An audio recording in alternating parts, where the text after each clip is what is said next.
जैसे कि हम लोगों ने कल पढ़ा था कि इंटीग्रेशन की जैसे जैसे एक्सरसाइज आगे बढ़ती चली जाएंगी वैसे वैसे इंटीग्रेशन का डिफ़िकल्टी लेवल बढ़ता चला जाएगा। अब देखो, हमने पहली एक्सरसाइज में सिंपल से क्वेश्चन किए बाय एंटी डेरिवेटिव मेथड से या फिर डायरेक्टली फॉर्मूले से, लेकिन अब जैसे जैसे हम नेक्स्ट एक्सरसाइज की तरफ चलेंगे तो हम थोड़े डिफ़िकल्ट क्वेश्चंस को सॉल्व करेंगे।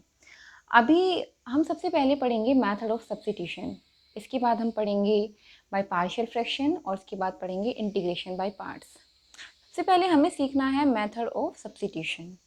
मेथड ऑफ सब्स्टिट्यूशन में क्या करते हैं कि हमें जो भी फंक्शन दिया होगा उसमें डायरेक्टली फॉर्मूला नहीं बनेगा, तो हमें क्या करना है, एक दूसरा वेरिएबल पहले वेरिएबल की जगह सब्स्टिट्यूट करना है, जिससे कि वो जो हमने फॉर्मूले पढ़े हुए हैं वो उस फॉर्मूले की फॉर्म में कन्वर्ट हो जाए।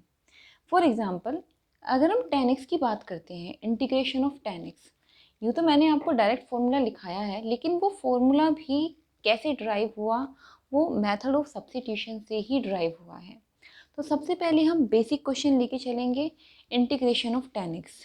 इंटीग्रेशन ऑफ tan x को हम सब्स्टिट्यूशन करके उस फॉर्म में लाएंगे, या तो sin x की फॉर्म में या cos x की फॉर्म में, क्योंकि हमने यही फंक्शंस का इंटीग्रेशन फॉर्मूला पढ़ा हुआ है। तो let the start process. tan x, इस ट्रिग्नोमेट्रिक फंक्शन को हम साइन और कोस की टर्म्स में कैसे लिख सकते हैं बच्चों? इसको हम ऐसे लिख सकते हैं,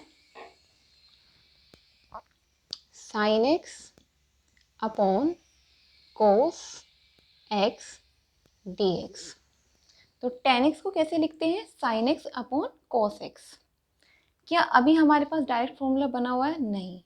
मेथड ऑफ सब्स्टिट्यूशन में क्या काम होना है, इसमें ये होना है कि हम किसी भी फंक्शन को जब दूसरे वेरिएबल से सब्स्टिट्यूट करेंगे तो उसका डिफरेंशियल कोफिशिएंट ऑलरेडी हमें क्वेश्चन में बना हुआ मिल जाएगा। ठीक है, मैं आपको इस प्रोसेस को, इस मेथड को एग्जांपल से ही समझाऊंगी। अगर मैं आपको जनरली बताती हूँ तो आपको समझ में नहीं आएगा।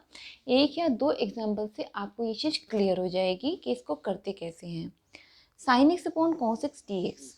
अभी इसमें साइन एक्स या फिर कॉस एक्स, किसी एक फंक्शन को हमें दूसरे वेरिएबल, हम मान लेते हैं टी, दूसरे वेरिएबल टी की टर्म्स में क्या कर देना है? सब्स्टिट्यूट कर देना है।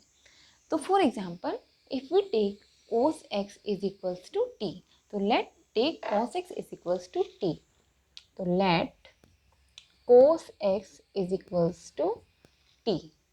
अभी क्या करना है, जब हम इस पूरे फंक्शन को एक नए वेरिएबल से सब्स्टिट्यूट करने जा रहे हैं, x की जगह हम t को इन्वॉल्व करने जा रहे हैं, तो ये डिफरेंशियल कोफिशिएंट है dx, इसको भी तो रिप्लेस करना होगा। इसकी जगह भी क्या आना चाहिए? इसकी जगह पे dt आना चाहिए। तो इसकी जगह dt कैसे आएगा? जो भी फंक्शन हमने t के वेरिएबल में सब्स्टिट्यूट किया है उसको हम क्या करेंगे? डिफ्रेंशिएट कर देंगे with respect to x। Okay, तो cos x after differentiating with respect to x, तो d over dx cos x, और हियर यहाँ क्या आ जाएगा? हमें दोनों साइड ना डिफ्रेंशिएट करना है, इधर इधर dt आ जाएगा। अब differential coefficient of cos x क्या होता है? Differential coefficient of cos x is equals to minus sin x. So you will write minus sin x dx is equals to dt, right? Minus sin x dx is equals to dt. अभी हम क्या देख रहे हैं? We can write this as sin x dx is equals to minus dt.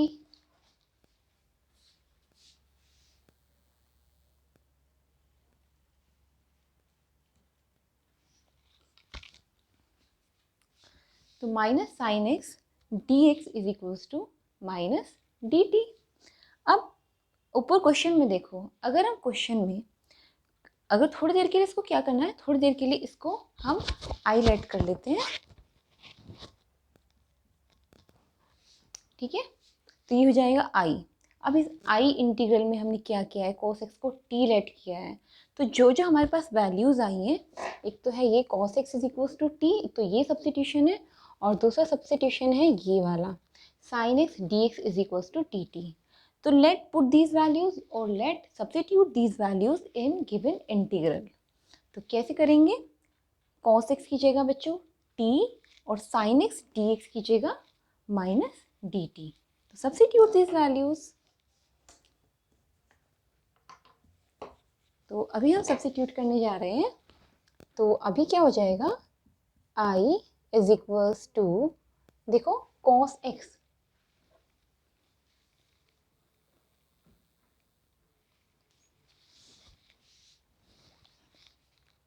देखो cos x की जगह क्या रखा है? t, और sin x dx की जगह dt माइनस dt। अब इस क्वेश्चन को आप ध्यान से देखिए, क्या अब ये इंटीग्रल उस फॉर्म में आ चुका है जहां हमने डायरेक्टली फॉर्मूले पढ़े हुए हैं? तो answer is yes. We know integration of 1/t dt is equals to log t, so we can write this as I is equals to minus log t plus c। Clear है? मतलब करना क्या है, क्वेश्चन में हमें जो भी function दिया हुआ है उस फंक्शन में कुछ ऐसा सब्स्टिट्यूशन करना है कि डिफरेंशियल कोफिशिएंट उसका ऑलरेडी उसमें बन जाए या प्रेजेंट हो। ठीक है, उसके बाद हमारा पूरा क्वेश्चन एक नए वेरिएबल में कन्वर्ट हो जाएगा। टी पी आप जो भी मान लो वही बन जाएगा। तो यहाँ हमने टी के वेरिएबल में इसको कन्वर्ट कर लिया है। उसके बाद जब टी के वेरिएबल में हम कन्वर्ट कर लेंगे तो क्वेश्चन अपने आप उस फॉर्म में आ जाएगा जिस फॉर्म में हमने फॉर्मूले पढ़े हुए हैं। तो अभी हमने यहाँ पे फॉर्मूला पढ़ा हुआ है, तो we have applied the formula and we get the answer minus log t plus C. But हमें आंसर टी में नहीं देना है, क्वेश्चन हमारा वेरिएबल एक्स में था तो हम अपना आंसर भी एक्स में ही देंगे। तो i is equals to minus log। अब बात यह है कि इस t की जगह क्या रखना है। तो स्टार्टिंग में हमने t को क्या लेट किया था, क्या एज्यूम किया था? cos x एज्यूम किया था। तो we will write as cos x plus c। अभी ये माइनस अंदर जाएगा,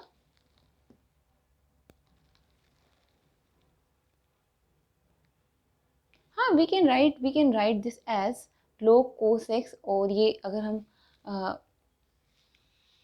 हम थोड़ी देर के लिए c हटा देते हैं तो भी यही फॉर्मूला बनेगा। या फिर आप log का फॉर्मूला होता है, log का रूल होता है कि अगर यहाँ माइनस है तो अंदर वाली वैल्यू अपोन में आ जाती है।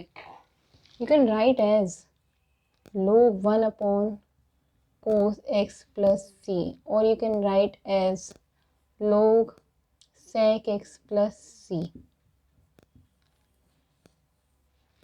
यहाँ पर आपका log का रूल फॉलो हुआ है ना? ठीक है, क्लियर है? अगर क्लियर नहीं है तो आप मुझे बता सकते हैं।